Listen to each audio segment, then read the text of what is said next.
नमस्कार दोस्तों, स्वागत है आपका एग्री टॉक्स विद विनीता पर। आज से हम शुरू करने जा रहे हैं एक खास फ्री लेक्चर सीरीज़ नेमरा सुंडा स्पेशल सीरीज़, जिसमें हम एक एक टॉपिक को बहुत ही आसान और प्रैक्टिकल तरीके से कवर करेंगे। अगर आप किसी भी एग्रीकल्चर कॉम्पिटिटिव एग्ज़ाम की तैयारी कर रहे हैं तो ये सीरीज़ आपके लिए एकदम रामबाण होने वाली है। तो आइए स्टार्ट करते हैं। सबसे पहला जो टॉपिक है वो है हमारा इवोल्यूशन एंड हिस्ट्री, जिसमें हम देखने सबसे पहले ओरिजिन ऑफ एग्रीकल्चर और रिलेटेड टर्म्स, मतलब एग्रीकल्चर से जो रिलेटेड टर्म्स हैं वो किस लैंग्वेज से आए हैं और उनका क्या मीनिंग है। एग्रीकल्चर एक लैटिन शब्द है जो कि आपका अगार और कल्चरा से मिलके बना है। अगार का मीनिंग होता है सॉइल और कल्चरा का मीनिंग होता है कल्टीवेशन। सॉइल के कल्टीवेशन को ही एग्रीकल्चर कहते हैं। एग्रोनॉमी एक ग्रीक शब्द है जो कि आपका एग्रोस और नॉमस से मिलके बना है। एग्रोस का मीनिंग होता है फील्ड और नॉमस का मीनिंग होता है मैनेज। फील्ड को मैनेज करना एग्रोनॉमी कहलाता है। आइए एक ट्रिक देखते हैं। जिन शब्दों के पीछे कल्चर लगा होता है वो सब लैटिन भाषा के शब्द होते हैं, और जिन शब्दों के पीछे आपको नॉमी या लॉजी लगा मिले वो ग्रीक वर्ड है। एक एक्सेप्शन है पोमोलॉजी, जो लैटिन और ग्रीक दोनों भाषाओं का शब्द है। हॉर्टिकल्चर हॉर्टिकल्चर एक लैटिन भाषा का शब्द है जो कि हॉर्टस और कल्चरा से मिलके बना है। हॉर्टस का मीनिंग होता है गार्डन और कल्चर का मीनिंग होता है ग्रोइंग, मतलब गार्डन क्रॉप्स को उगाना हॉर्टिकल्चर कहलाता है। पोमोलॉजी एक लैटिन और ग्रीक भाषा का शब्द है, जो कि आपका लैटिन जो शब्द है वो पोमम है जिसका मतलब है फ्रूट, और ग्रीक लॉगस मतलब डिस्कोर्स। फ्रूट कल्टीवेशन को ही पोमोलॉजी कहा जाता है। ओलैरिकल्चर एक लैटिन भाषा का शब्द है जो कि ओलैरिस और कल्चर से मिलके बना है। ओलैरिस होता है पॉट हर्ब, मतलब पॉट हर्ब कल्टीवेशन को ही ओलैरिकल्चर कहा जाता है। फ्लोरिकल्चर एक लैटिन भाषा का शब्द है जो कि फ्लोरिस से बना है, जिसका मीनिंग होता है flowers concern with cultivation of flowering and ornamental plants. Flower के कल्टीवेशन को फ्लोरिकल्चर कहा जाता है। अब बात करते हैं एक्सटेंशन एक लैटिन भाषा का शब्द है जो कि एक्सटेंशन और टेंशियो से मिलके बना है। एक्स का मीन होता है आउट और टेंशन का मीन होता है स्ट्रेचिंग।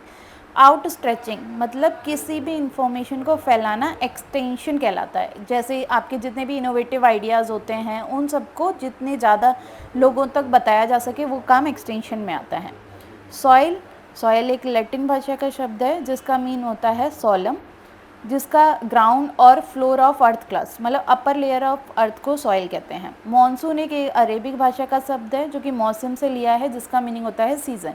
बायोडायनेमिक्स एक ग्रीक शब्द है जो कि बायोस मतलब लाइफ और dynamic means energy. Truck gardening एक फ्रेंच वर्ड है जो कि टॉकर से मिला है, जिसका मतलब होता है टू बार्टर और एक्सचेंज ऑफ गुड्स को एक्सचेंज करना ही ट्रक गार्डनिंग कहलाता है। नेमाटोड एक ग्रीक भाषा का शब्द है जो कि नेमा मीन्स थ्रेड, टॉयड मीनिंग फॉर्म। जो थ्रेड फॉर्म इंसेक्ट होते हैं वो नेमाटोड कहलाते हैं। पेडोलॉजी एक ग्रीक वर्ड है जिसका मीनिंग होता है पेडॉन और सॉइल और अर्थ। मार्केट एक लैटिन भाषा का शब्द है मार्केटस, मीनिंग का होता है प्लेस ऑफ ट्रेड, ट्रैफिक और मर्चेंटाइज, मतलब जहाँ जिस जगह आप व्यापार करते हो वो मार्केट कहलाता है। इवोल्यूशन एक लैटिन भाषा का शब्द है जो इसका मीनिंग होता है अनरोलिंग और रोलिंग आउट। इंजाइम एक ग्रीक वर्ड है, इनका मीनिंग होता है इन, एंजाइम का मीनिंग होता है फर्मेंट और लिविंग। अब हम बात करते हैं क्रेडिट की। क्रेडिट जो है वो क्रेडो से लिया है जिसका मीनिंग होता है आई ट्रस्ट यू। सोसाइटी एक लैटिन भाषा का शब्द है, सोसाइटस से आया है जो कि आपका एक नाउन होता है जिसका मीनिंग होता है कॉमरेड और फ्रेंडली। वल्गराइजेशन एक फ्रेंच वर्ड है जिसका मतलब होता है पॉपुलराइजेशन। सेल एक लैटिन भाषा का शब्द है जिसका मीनिंग होता है small group acting as a unit within a large organisation. Cell एक स्मॉल ग्रुप होता है। उसके बाद हम बात करेंगे in vivo and in vitro की। दोनों ही लैटिन भाषा के शब्द हैं। इन वीवो का मतलब होता है विद इन द लिविंग और इन विट्रो का मीनिंग होता है with in the glass. With in vivo मतलब आप किसी भी कटिंग को या फिर किसी भी प्लांट को आप ग्रो कर रहे हो फील्ड के अंदर, और इन विट्रो मतलब किसी भी लेबोरेटरी के अंदर, मतलब चारों ओर से जो ग्लास से बंद हो उसमें अगर आप किसी भी कटिंग को ग्रो करते हो तो वो इन विट्रो कहलाता है। प्लास्टिड एक ग्रीक वर्ड है जो कि प्लास्टिक कास्ट से आया है जिसका मीनिंग होता है फॉर्म्ड और मोल्डेड। उसके बाद हम देखते हैं इकोलॉजी। ये ग्रीक वर्ड है जो कि ओइकस जिस और लॉगस से मिलके बना है। ओइकस का मीनिंग होता है house, dwelling place, and logos meaning होता है स्टडी। एंटोमोलॉजी आपका एक ग्रीक भाषा का शब्द है जिसका मीनिंग होता है इंसेक्ट, और कट से मिला है जिसका मीनिंग होता है कट इनटू सेक्शन, मतलब जैसे जो भी इंसेक्ट होते हैं जिनकी बॉडी सेक्शन में डिवाइड होती है उनके बारे में हम एंटोमोलॉजी में पढ़ते हैं। उसके बाद हम देखते हैं आर्थ्रोपोडा। आर्थ्रोपोडा जो है वो भी आपका एक ग्रीक भाषा का शब्द है जो कि आपका आर्थोस और पॉडस से मिलके बना है। आर्थोस का जो मीनिंग होता है वो होता है सेगमेंटेड लेग्स। फाइटोपैथोलॉजी ग्रीक भाषा का शब्द है जो कि 3 शब्दों से मिलके बना है, phyton, pathos and logos. Phyton का मतलब होता है प्लांट, पैथोस का मीन्स अलाइनमेंट और लॉगस का मीन्स नॉलेज। उसके बाद फंगीसाइड। फंगीसाइड जो है वो भी आपका लैटिन भाषा का शब्द है जो फंगस से आया है, और सीडो मीनिंग टू किल, जो फंगस को किल करने के लिए यूज़ करते हैं वो फंगीसाइड कहलाते हैं। Last metrology. मेट्रोलॉजी जो है वो भी आपका एक ग्रीक भाषा का शब्द है जो कि मेट्रियोर से आया है, जिसका मीनिंग होता है above the earth surface, and logy का मीनिंग होता है इंडिकेटिंग साइंस। मेट्रोलॉजी एक ऐसी ब्रांच है जिसमें हम अबव द अर्थ एटमॉस्फेयर के बारे में पढ़ते हैं। अबव द अर्थ मतलब आपका टेम्परेचर कितना होगा, एटमॉस्फेरिक ह्यूमिडिटी कितनी है, रेन कब हो सकती है, मॉनसून कैसा है, क्लाइमेट कैसा है, ये सब हम इसके अंदर ही पढ़ते हैं। Important events of Indian agriculture. Ancient agriculture 70 million में आपके अर्ली प्रिमेट्स इमर्ज हुए ट्रीज के अंदर। इवोल्यूशन हुआ मंकी और एप्स का 40 मिलियन में। फिर आपका जो फर्स्ट ह्यूमन था होमो इरेक्टस वो इमर्ज हुआ इंडोनेशिया एंड अफ्रीका में 1.5 मिलियन में। होमो इरेक्टस जो हैं उन्होंने माइग्रेट करना स्टार्ट किया ओल्ड वर्ल्ड ट्रॉपिक्स से 1 मिलियन में। उसके बाद उन्होंने होमो इरेक्टस ने अपनी पॉपुलेशन को इंक्रीज किया टेम्परेट रीजन में 0.8 मिलियन में। होमो इरेक्टस ने लर्न किया कंट्रोल करना फायर को, और फायर को यूज़ करना 0.5 मिलियन में। शेल्टर्स, मैन मेड शेल्टर्स बनाई ट्री ब्रांचेस से 0.4 मिलियन में। उसके बाद जो Homo sapiens sapiens Cro Magnon man था वो इमर्ज हुआ यूरोप में 32,000 में। सबसे पहले आपका डोमेस्टिकेशन स्टार्ट हुआ डॉग का, जो कि आपका इज़राइल और ईरान में था। उन्होंने डॉग को डोमेस्टिकेट किया था हंटिंग पर्पस के लिए 10,000 बीसी में। उसके बाद डोमेस्टिकेशन हुआ शीप का। शीप को सबसे पहले डोमेस्टिकेट किया गया था एग्रीकल्चर में 8700 बीसी में। उसके बाद 7700 बीसी में डोमेस्टिकेशन ऑफ गॉट हुआ। 7500 बीसी में कल्टीवेशन ऑफ क्रॉप स्टार्ट किया जिसमें सबसे पहले वीट एंड बार्ले को उगाया गया था। 6000 बीसी में डोमेस्टिकेशन स्टार्ट हुआ कैटल और पिग्स का। 4400 बीसी में मेज का कल्टीवेशन किया गया। 4000 बीसी में राइस का कल्टीवेशन स्टार्ट हुआ। 3500 बीसी में पोटैटो का कल्टीवेशन स्टार्ट हुआ, और 3400 बीसी में व्हील का इन्वेंशन हुआ। उसके बाद 3000 बीसी में ब्रॉन्ज मेटल का यूज़ किया गया टूल्स को बनाने के लिए। 2900 बीसी में प्लाव इन्वेंट हुआ, और उसी टाइम पे फार्मिंग स्टार्ट की गई, इरिगेटेड फार्मिंग, इरिगेशन के थ्रू खेती स्टार्ट हुई। 2700 बीसी में सबसे पहले चाइना में सिल्क मॉथ को पाला गया था। उसके बाद आपका कल्टीवेशन स्टार्ट हुआ चिकपी, पियर, सरसों और कॉटन का 2300 बीसी में। डोमेस्टिकेशन किया फाउल, बफेलो और एलिफेंट का 2200 बीसी में। फिंगर मिलेट रागी का कल्टीवेशन स्टार्ट हुआ 1800 बीसी में। सोरगम का कल्टीवेशन 1725 बीसी में। शुगर केन का कल्टीवेशन स्टार्ट हुआ 1500 बीसी में, और उसी टाइम पे इरिगेशन स्टार्ट हुआ वेल्स के थ्रू, कुओं के थ्रू। 1400 बीसी में हमने आयरन को यूज़ किया मिडल ईस्ट में। 1000 से 600 बीसी को एज ऑफ आयरन कहा गया क्योंकि उसमें आयरन प्लाव यूज़ हुआ था और एक्स को इन्वेंट किया। उसी टाइम पे पंजाब, यूपी और बिहार में क्रॉप का कल्टीवेशन स्टार्ट हुआ था। 543 से 491 बीसी में फार्मिंग ऑपरेशन चलाया गया कुलवग्गा एंड महावग्गा में, जहाँ पे बुद्धिस्ट लिटरेचर भी लिखी गई in Pali. 760 to 800 AD Persian wheel use हुआ अरगाटा में। 900 टू 1000 एडी एनिकट्स और टैंक का कंस्ट्रक्शन स्टार्ट हुआ। कृषि प्रसार और आपका वृक्ष आयुर्वेदा मैनुअल बनाई गई। इवन एक बुक भी लिखी गई एग्रीकल्चर में जो कि कश्यप द्वारा लिखी गई थी जिसका नाम है कृषि सुक्ति। 15th सेंचुरी में sweet orange, sour orange, wild brinjal और पोमीग्रेनेट का कल्टीवेशन स्टार्ट हुआ। 16th सेंचुरी एडी में जो पोर्टुगीज थे, जो पुर्तगाली थे, उन्होंने इंडिया में बहुत सारी क्रॉप्स को इंट्रोड्यूस किया। जो क्रॉप्स थी आपकी potato, sweet potato, arrowroot, cassava, tomato, chilli, pumpkin, papaya, pineapple, guava, custard apple, groundnut, cashew nut, tobacco, American cotton, rubber. फिर 1550 एडी में जो पुर्तगाली थे, उन्होंने ग्राफ्टिंग टेक्निक को हॉर्टिकल्चर में इंट्रोड्यूस किया 1550 एडी के अंदर। फिर उसके बाद आपका 1795 एडी में जो फ्लोरा इंडिया था, लेफ्टिनेंट विलियम फ्रेजर ने स्टडी स्टार्ट की थी आपकी पूषा बिहार में हॉर्सेस की ब्रीड के ऊपर। 1820 एडी में जीएल ब्लेन ने वेस्टर्न जमुना कैनाल का कंस्ट्रक्शन कराया। उसके बाद 1824 एडी में आपकी जो जनरल थी एग्रीकल्चर एंड हॉर्टिकल्चर की, वो पब्लिश की गई 1824 एडी में।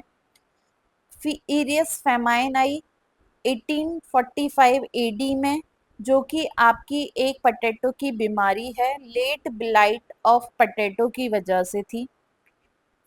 फेमाइन आई आपकी बंगाल और उड़ीसा में 1865-80 में, जो कि एक ही बहुत ज़्यादा भयानक फेमाइन थी, जिसमें आपकी 15 लाख से ज़्यादा आदमियों की जान गई थी। फिर 1868 से 69 एडी जो पीरियड था, वो आपका सीवियर फेमाइन का पीरियड था। उसके बाद कुछ मॉडर्न एग्रीकल्चर की इवेंट्स देख लेते हैं। जॉइंट डिपार्टमेंट बनाया गया रेवेन्यू, एग्रीकल्चर एंड कॉमर्स के लिए, जो कि आपका स्टैब्लिश हुआ था 1871 में। उसके बाद आपका 1874 में एक सीवियर फेमाइन अकर हुई बिहार में। उसके बाद 1875 में इंडियन मेट्रोलॉजिकल डिपार्टमेंट आईएमडी को स्टैब्लिश किया गया, जिसका हेडक्वार्टर पुणे महाराष्ट्र में है। उसके बाद 1876 में आपकी एक फेमाइन आई मद्रास और आपके बॉम्बे प्रेसिडेंसीज में। उसके बाद 1877 में पंजाब और सेंट्रल प्रोविंस में आपकी फेमाइन आई। इन सारी फेमाइन के इम्पैक्ट्स को देखते हुए और इसको कैसे कम किया जा सकता है फेमाइन के इंसिडेंट्स को, इसी के लिए आपकी 1880 में एक फेमाइन कमीशन को अपॉइंट किया गया था। फेमाइन कमीशन का काम ही ये था कि फेमाइन के चांसेस को कम करें और को कैसे इसके सॉल्यूशंस निकालें, उसके बारे में पहले ही आपको बता दें कि कैसे क्या हमें इम्पैक्ट लेने हैं अगर फेमाइन के कोई भी चांसेस होते हैं तो। 1882 में एक वेटनरी कॉलेज को स्टैब्लिश किया गया लाहौर में, जो कि अभी पाकिस्तान में है। 1891 में आपके डॉक्टर जे वॉलकर ने एक रिपोर्ट दी इंडियन एग्रीकल्चर के इम्प्रूवमेंट पे। 1899 से 1900 छपन्या काल था, जिसमें सीवर फेमाइन आई थी। 1906 में फॉरेस्ट रिसर्च इंस्टीट्यूट, जिसको आप एफआरआई के नाम से जाना जाता है, उसको देहरादून में इस्टेब्लिश किया गया। 1901 से 1905 तक 5 एग्रीकल्चर कॉलेजेस को इस्टेब्लिश किया गया। पहला कानपुर, सेवूर, नागपुर, लल्यालपुर एंड कोयम्बटूर में था। फिर उसके बाद 1901 में ही आपका फर्स्ट इरिगेशन कमीशन बनाई गई। उसी टाइम पे आपके फर्स्ट एंटोमोलॉजिस्ट थे नियोनेल्डे निसीवली को अपॉइंट किया गया। 1903 में model village rural construction scheme चलाई गई, उसके जो कि डैनियल हैमिल्टन के द्वारा चलाई गई थी। 1903 में आपके एचएम लीफ्रॉय जो थे, उनको सेकंड एंटोमोलॉजिस्ट के लिए अपॉइंट किया गया। 1905 में आपका जो IARI है, इंपीरियल एग्रीकल्चर रिसर्च इंस्टीट्यूट, उसको पूसा बिहार में स्टैब्लिश किया गया था।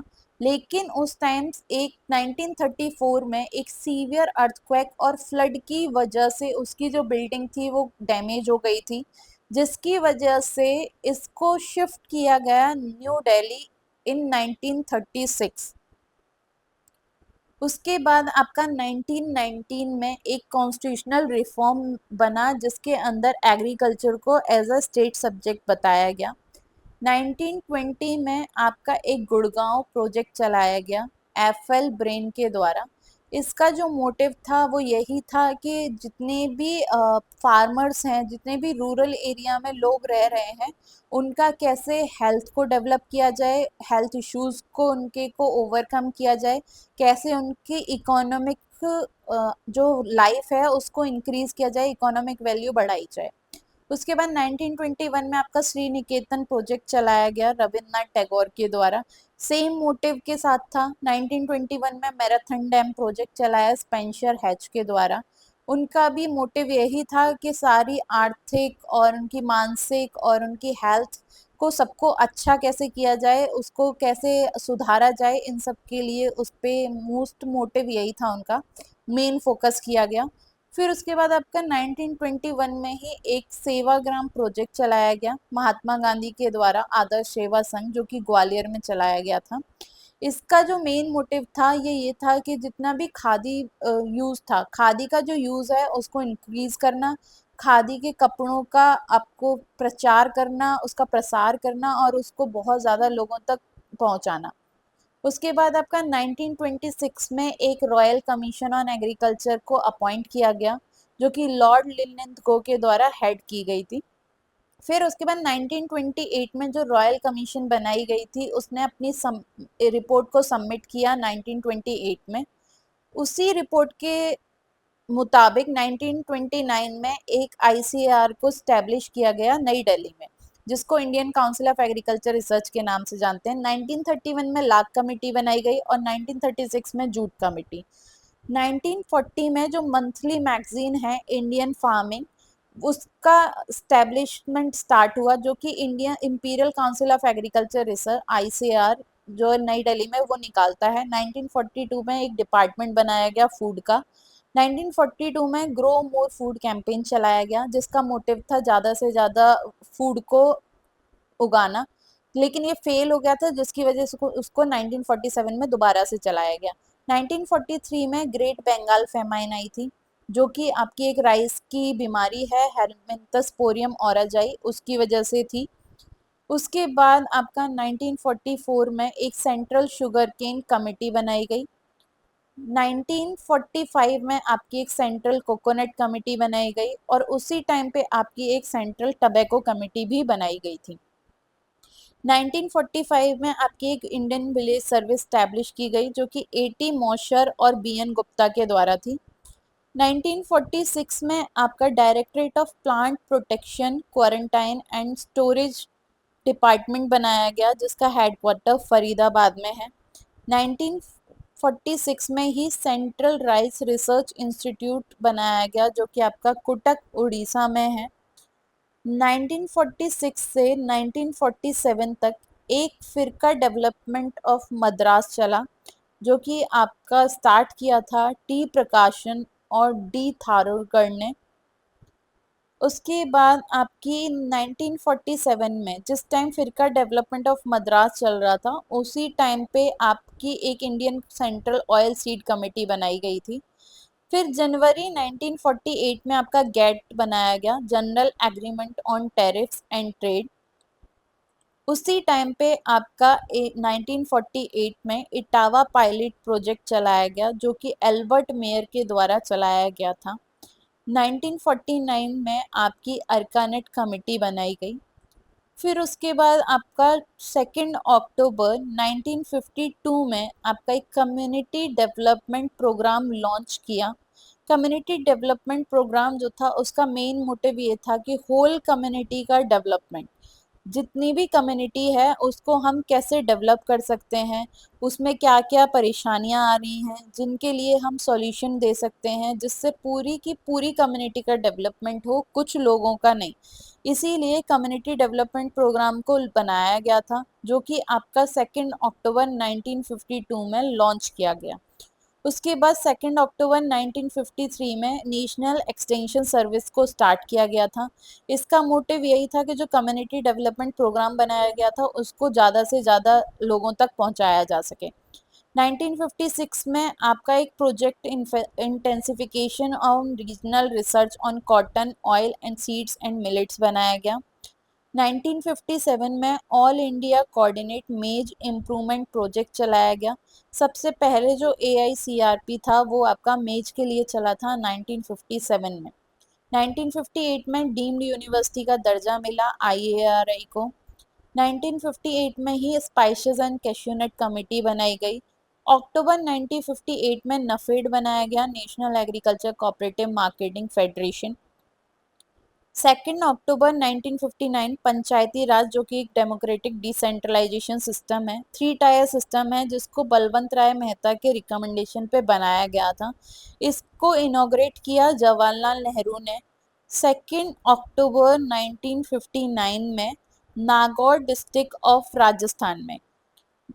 उसके बाद आपका 1960 में फर्स्ट एग्रीकल्चर यूनिवर्सिटी बनाई गई, जो कि आपकी GB Pant university of agriculture and technology के नाम से थी। ये थी आपकी पंतनगर में, जिसको land grant system of USA के बेसिस पे बनाया गया था। 1960 से 1961 तक एक इंटेंसिव एग्रीकल्चर डिस्ट्रिक्ट प्रोग्राम चलाया गया, जिसको पैकेज प्रोग्राम के नाम से भी जानते हैं। 1963 में नेशनल सीड कॉरपोरेशन बनाई गई। 1964 में आपका इंटेंसिव कैटल डेवलपमेंट प्रोजेक्ट चलाया गया। 1965 में नेशनल डेमोन्स्ट्रेशन प्रोग्राम चलाया गया। फिर उसके बाद आपका 1948 में एक नीलखोरी प्रोजेक्ट चला, जो कि मजदूर मंजिल के नाम से जाना जाता है, जिसको श्री SK दे ने चलाया था। जो आपका नीलखोरी प्रोजेक्ट था, इसका जो मेन मोटिव था वो ये था कि जितने भी इमिग्रेंट्स थे जो बाहर से आए थे, उन लोगों को जगह देना रहने के लिए, उनकी सारी व्यवस्था करना कि वो कैसे यहाँ पे आराम से सेटअप कर सकते हैं, इजीली रह सकते हैं। उन्हीं लोगों के लिए नीलखोरी प्रोजेक्ट चलाया गया था। उसके बाद आपका 1965 में फर्स्ट DG और वाइस प्रेसिडेंट बने ICR के, जो कि डॉक्टर BP पाल थे। 1965 में ही जो आपका all India coordinate research project है वो स्टार्ट हुआ अदर क्रॉप्स के लिए, और उसका यूज़ किया अदर रिसर्चेस में भी। फिर 1966 में हाई यील्डिंग वैरायटी प्रोग्राम चलाया। उसी टाइम पे आपका एस्टेब्लिश किया डायरेक्टरेट ऑफ एक्सटेंशन का। 1966 से 1967 जो एरा था वो ग्रीन रेवोल्यूशन ईयर कहलाया। 1967 से 1968 आपका farmers training and education centre चलाया। 1969 में आपका सेकंड इरिगेशन कमीशन बना। उसके बाद 1970 में आपका नेशनल कमीशन ऑन एग्रीकल्चर बना। 1971 में मिनीकिट प्रोग्राम चलाया गया। 1971 में आपका all India coordinate research project चला for dry land and agriculture. 1971 में ही आपका स्मॉल फार्मर डेवलपमेंट एजेंसी बनी। Marginal farmer and agriculture labour project चलाए गए। और 1973 में आपका department of agriculture research and education DARE, जो कि मिनिस्ट्री ऑफ एग्रीकल्चर के अंदर आता है, उसका सेटअप हुआ। 1973 में एग्रीकल्चर रिसर्च सर्विसेज चलाई गई। उसके बाद 1973 में ही जो आपका ASRB बनाया था, उसको GD गार्डकर रिपोर्ट के ऊपर रिकमेंड किया, उन्हीं की रिपोर्ट के थ्रू बनाया गया था। 1973 में प्रोजेक्ट टाइगर स्टार्ट हुआ, मिनीकिट ट्रायल प्रोग्राम चलाया गया, और 1973 से 74 तक ड्रॉट प्रोन एरिया प्रोग्राम भी चलाया गया। उसके बाद आपका 1974 में ये training and visit system program चलाया गया, जो कि सबसे पहले राजस्थान के कैनाल एरियाज़ में और चंबल एरिया ऑफ मध्य प्रदेश में चलाया गया। ये आपका डैनियल बैनर और बक्स्टर ऑफ इज़राइल ने चलाया था। ट्रेनिंग एंड विजिट सिस्टम में क्या था कि जितने भी फार्मर्स थे उनके वहाँ पे विजिट करके उनको नई नई तकनीकियों पे ट्रेनिंग दी जाए, उनको नए नए इनोवेशंस के बारे में बताया जाए। 1974 में कमांड एरिया डेवलपमेंट अथॉरिटी बनाई गई। उसी टाइम पे आपका मिनिमम नीड प्रोग्राम चलाया गया, और 1974 में ही फर्स्ट KVK बनाया गया, जो कि तमिलनाडु एग्रीकल्चर यूनिवर्सिटी कोयम्बटूर के बेसिस पे था। फर्स्ट KVK जो था वो पौंडीचेरी में था आपका, जो कि मोहन सिंह मेहता कमेटी के रिकमेंडेशन पे बनाया गया था। 1975 में 20 पॉइंट प्रोग्राम चला। उसी time national rural employment programme चला, और 1976 में ही अंत्योदय योजना चलाई गई। 1976 में आपका national academy of agriculture research and management Hyderabad में बना। 1976 में ही आपकी 2 टायर पंचायती राज सिस्टम जो कि अशोक मेहता कमेटी के प्रपोजल पे बनाई गई थी। उसके बाद आपका 1977 से 78 तक डेजर्ट डेवलपमेंट प्रोग्राम चलाया गया। अप्रैल 1978 में एक integrated rural development programme launch हुआ, जो कि आपका फाइनेंशियल ईयर जो था 1978 उससे एक्सटेंड होके इंडिया में 1980 तक चला। इसका क्या मेन मोटिव था? इसका मेन मोटिव था जो पॉवर्टी है, मतलब पॉवर्टी को बिल्कुल जड़ से उखाड़ देना ही इसका मेन मोटिव था। 1979 में training for rural youth for self employment TRYSEM बना, जो कि आपका 1979 में बना था। उसके बाद जनवरी 1979 में आपका नेशनल एग्रीकल्चर रिसर्च प्रोजेक्ट चला। 1 जून 1979 में लैब टू लैंड प्रोग्राम चलाया गया, जो कि आपका आईसीआर की गोल्डन जुबली पे चलाया गया था। उसके बाद 1980 में एक नेशनल रूरल एम्प्लॉयमेंट प्रोग्राम चलाया गया। 1982 में आपका development of women and children in rural areas चलाया गया। उसी टाइम पे आपका एक council for advancement of people action and rural technologies भी चलाया गया। उसके बाद आपका 2 जुलाई 1982 को नबार्ड का इस्टेब्लिशमेंट हुआ। नबार्ड एक national bank for agriculture and rural development एक आपकी बॉडी है जो कि फार्मर्स को इनडायरेक्ट वे में लोन प्रोवाइड करती है कमर्शियल बैंक, रूरल बैंक्स के थ्रू। 1983 में एक नेशनल एग्रीकल्चर एक्सटेंशन प्रोजेक्ट को चलाया गया। उसके बाद आपका 1983 में ही rural landless employment guarantee programme चलाया गया। 1985 में क्रॉप इंश्योरेंस स्कीम चलाई गई, जिसको अभी नेशनल एग्रीकल्चर इंश्योरेंस स्कीम के नाम से जानते हैं। 1986 में technology mission on oilseeds चला। 1986 में ही आपका national watershed development programme चला रेनफेड एरियाज के लिए। उसी टाइम पे नेशनल एग्रीकल्चर रिसर्च प्रोजेक्ट का फेज 2 स्टार्ट हुआ था। और 1988 में आपका स्पेशल फूड प्रोडक्शन प्रोग्राम को चलाया गया। 1989 में जवाहर रोजगार योजना को चलाया गया, जो कि मर्ज हो गई थी एनआरईपी में एनआरएलईपीजी में। 1989 में इंटीग्रेटेड वाटरशेड डेवलपमेंट प्रोग्राम चला। 1994 में महिला समृद्धि योजना। उसके बाद आपका 1995 में ICAR institutional village linkage programme चलाया गया। 1996 में नेशनल जीन बैंक का एस्टेब्लिशमेंट हुआ न्यू दिल्ली में। उसके बाद 1998 में नेशनल एग्रीकल्चर टेक्नोलॉजी प्रोजेक्ट चलाया गया, जिसको वर्ल्ड बैंक के द्वारा फंड प्रोवाइड किया गया था। 1998 में ही किसान क्रेडिट कार्ड स्कीम को चलाया गया। 1999 में आपकी जवाहर ग्राम समृद्धि योजना लॉन्च की गई।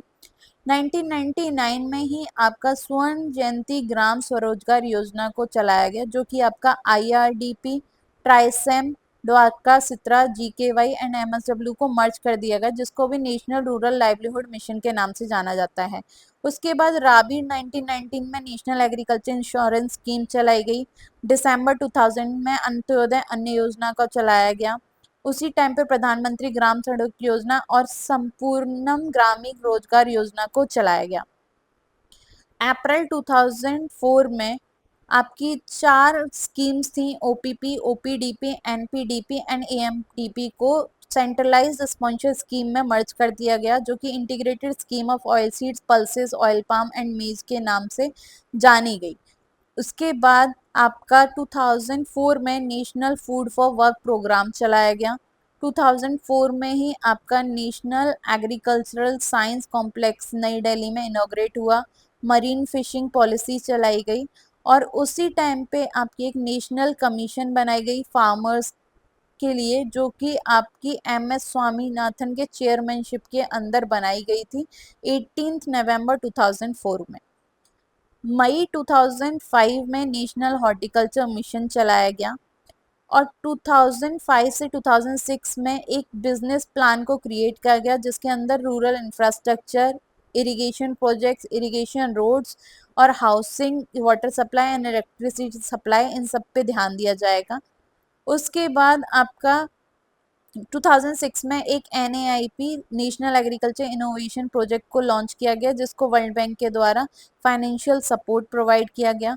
2006 में आपकी Mahatma Gandhi national rural employment guarantee scheme चलाई, जिसके अंदर आपको 100 डेज वेजेस का आपको गारंटेड वर्क मिलता था, जो भी और वेजेस मिलते थे, 100 डेज का वर्क मिलता था। 2006 में आपको rainfed, national rainfed area authority बनाई, आपकी राष्ट्रीय कृषि विकास योजना को बनाया गया अगस्त 7 में, और फिर उसके बाद नेशनल हॉर्टिकल्चर जो मिशन स्कीम थी उसको मर्ज कर दिया गया आपका MIDH के अंदर। अब हम Indian council of agriculture research ICR के बारे में देखते हैं। 1926 में आपकी जो रॉयल कमीशन ऑन एग्रीकल्चर थी, उन्होंने imperial council of agriculture research को एग्रीकल्चर के कोऑर्डिनेशन के लिए through out the India research के लिए इस्टेब्लिश किया गया, जो कि लॉर्ड लिनेथगो के रिकमेंडेशन पे बनाई गई थी। 1928 में जो रॉयल कमीशन ऑन एग्रीकल्चर थी, उन्होंने अपनी रिपोर्ट को सबमिट किया 1928 के अंदर। उसके बाद 16 जुलाई 1929 में ICR को आपके रॉयल कमीशन ऑन एग्रीकल्चर के रिकमेंडेशन पे 16 जुलाई 1929 में ICR को सेटअप किया गया। इसको रजिस्टर्ड सोसाइटी का नाम दिया गया, सोसाइटी रजिस्ट्रेशन एक्ट 1860 के अंदर। उसके बाद मार्च 1946 को इस जोगिंदर सिंह इसके फर्स्ट प्रेसिडेंट बने, जिन्होंने डिसाइड किया कि वो इंपीरियल से चेंज करके इसका नाम इंडियन कर देंगे, मतलब imperial council of agriculture research से Indian council of agriculture research कर दिया। 1965 में इसके जो फर्स्ट DG थे ICR के, वो डॉक्टर BP पाल थे, जिन्होंने all India coordinate research project बनाया। 1966 में एक ऑटोनोमस बॉडी बनाई, जो कि एग्रीकल्चर की जितनी भी टीम थी उसको रिव्यू करती थी, रिव्यू के बेसिस पे ही बनाई गई। 1972 में गजेंद्र गाडकर कमेटी बनाई गई, जिसके रिव्यू के बेसिस पे ही रिक्रूटमेंट होती थी, और पर्सनल पॉलिसीज जो थी ICR की वो सबमिट करती थी अपनी रिपोर्ट्स वहाँ पे। 1973 में आपका डिपार्टमेंट बना एग्रीकल्चरल रिसर्च एंड एजुकेशन के लिए। 1973 में ही एग्रीकल्चर रिसर्च सर्विस स्टार्ट हुई, और उसी टाइम पे आपके जो एग्रीकल्चर साइंटिस्ट रिक्रूटमेंट बोर्ड था वो स्टैब्लिश हुआ। ICR का जो प्रेसिडेंट होता है वो यूनियन मिनिस्टर होता है एग्रीकल्चर का। DG जो होता है ICR का वो सेक्रेटरी भी होता है डेर का। उसके बाद जो कि स्टेब्लिश हुआ था 1973 में। फर्स्ट प्रेसिडेंट जो था ICR के वो खान बहादुर शाह मोहम्मद हबीबुल्ला थे। अब इंडियन एग्रीकल्चर रिसर्च इंस्टीट्यूट के बारे में देखें तो आपका जो 1905 है उसमें आपका पूषा में इस्टेब्लिश किया गया था एग्रीकल्चर रिसर्च इंस्टीट्यूट बिहार में, जो कि आपको पहले वेस्ट बंगाल में था, लेकिन vice royalty of Lord Curzon के अंडर इसको पूसा बिहार में इस्टेब्लिश किया गया 1905 में। उसके बाद 1911 में इसको रीनेम कर दिया गया इंपीरियल एग्रीकल्चर रिसर्च इंस्टीट्यूट। 1923 में इंस्टीट्यूट ने डिप्लोमास की डिग्री देना स्टार्ट कर दिया। 1934 में मेजर अर्थक्वेक और फ्लड आया था, जिसकी वजह से जो बिल्डिंग है पूषा बिहार में वो प्रॉपर तरीके से डैमेज हो गई थी, जिसकी वजह से 1936 में इंडियन एग्रीकल्चर रिसर्च इंस्टीट्यूट को शिफ्ट करना पड़ा पूसा रोड, न्यू दिल्ली में। उसी टाइम B विश्वनाथ जो थे वो फर्स्ट इंडियन डायरेक्टर बने IARI के। उसके बाद 1946 में जो डिप्लोमा एसोसिएटशिप थी वो रिकॉग्नाइज होने लगी MS डिग्री के इक्वल। उसके बाद 1947 में इसका नेम फिर से चेंज कर दिया गया, इंपीरियल एग्रीकल्चर रिसर्च इंस्टीट्यूट से इंडियन एग्रीकल्चर रिसर्च इंस्टीट्यूट कर दिया गया। 1958 में इसको डीम्ड यूनिवर्सिटी का दर्जा मिला, जिसमें UGC एक्ट 1956 में। अगर आपको ये वीडियो पसंद आई हो तो इसको लाइक करें, शेयर करें, और नेक्स्ट वीडियो के लिए सब